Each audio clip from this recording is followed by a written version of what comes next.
नमस्कार दोस्तों, पॉलिटिकल नेताजी में आपका स्वागत है। आशा करता हूं आप सब ठीक होंगे। दोस्तों, जैसे कि पिछले कई वीडियो में मैंने शेयर किया है कि बिहार के चुनाव के जो तैयारियां चल रही है वो तो बहुत अच्छे तरीके से शुरू हो गई है। उम्मीदवार आपके दरवाजे तक प्रणाम करने के लिए आने भी लगे। अलग बात है कि 5 साल में कभी नहीं आते। 5 साल में अगर आपके दरवाजे तक आते भी है तो कुछ और लेके आते हैं, वो तो आप जानते हैं क्या लेके आते हैं।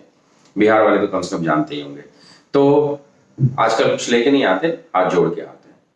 तो मेरा एक ही चीज कहना है, इस बार अगर कोई उम्मीदवार आता है, वो हारा हुआ हो, जीता हुआ हो, सत्ता में हो या विपक्ष में, उसको कुछ चीजें जरूर आप पूछिए।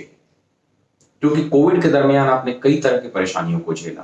पिछले 5 साल में कई तरह की परेशानियों को झेला। अगर हो सके तो कुछ प्रश्न करिए। पहला प्रश्न कि अगर आप सत्ता में हैं तो पलायन करने वाले मजदूरों के लिए आपने क्या किया, और अगर आप सत्ता में आने वाले हैं तो आपके पास एजेंडा क्या है पलायन करने वाले मजदूरों के करने के लिए।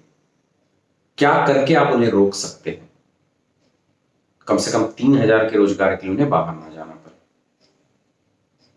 दूसरा, जहां तक पूरी दुनिया में ब्रेन ड्रेन की बात होती है, भारत को वैसे भी ब्रेन ड्रेन का हब माना जाता है, ज्यादातर लोग हमारे बाहर चले। लेकिन कभी आपने सोचा है कि अगर भारत से ब्रेन ड्रेन होता है तो अगर भारत में ब्रेन ड्रेन की बात हो तो किस स्टेट से सबसे ज्यादा होता है? आंकड़े का तो पता नहीं, मुझे लगता है कि बिहार से सबसे ज्यादा ब्रेन ड्रेन होता है। और हर क्षेत्र के लोग बाहर जाके उस राज्य के विकास के लिए काम करते हैं। तो उस ब्रेन ड्रेन को रोकने के लिए फिर से वही कि आपके पास क्या एजेंडा है, क्या प्लानिंग कर सकते हैं।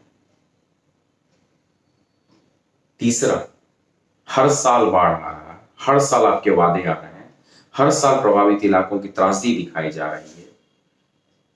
तो उसके लिए आप क्या कर सकते हैं, आपके इंजीनियर्स के क्या प्लान है, यह भी हमें समझाइए।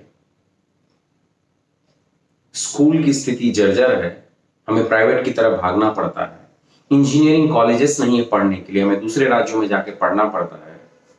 मेडिकल कॉलेज की सुविधाएं नहीं, और जो मेडिकल हॉस्पिटल्स है उसमें ट्रीटमेंट के लिए सुविधाएं नहीं। तो आपके पास पूरा प्लान एजेंडा क्या है, उनसे 10 मिनट लीजिए, उनको पूछिए। फिलहाल तो आपको कुछ नहीं करने वाले हैं, क्योंकि कम से कम अभी चुनाव सर पर है। मेरी आपसे बहुत आग्रह है, ये चीजें पूछिए।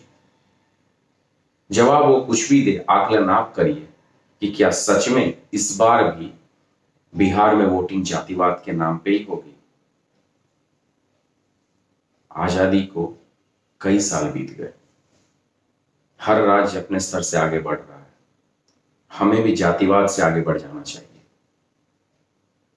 ये ब्राह्मण, राजपूत, यादव, दलित, महादलित, इन सब से ऊपर उठना होगा, तब कहीं जाकर के हम बात कर पाएंगे विकास की। ध्यान रखिए, आप बिहार के विकास के लिए किसी व्यक्ति को चुन रहे हैं, कोई रिश्तेदार नहीं चुन रहे हैं जो आपको जाति की आवश्यकता है। और अब तो जाति उसमें भी ऊपर उठ गई है, जाति जैसी कोई चीज नहीं रह गई है। इस चुनाव में कम से कम इस बात पे जरूर गौर करिए, और अगर नहीं गौर करते हैं तो बिहार की बदहाली के लिए आगे से उस पर इल्जाम मत लगाइए, क्योंकि कहीं ना कहीं आप भी दोषी हैं। वीडियो अच्छा लगा तो लाइक करें, शेयर करें, सब्सक्राइब करें।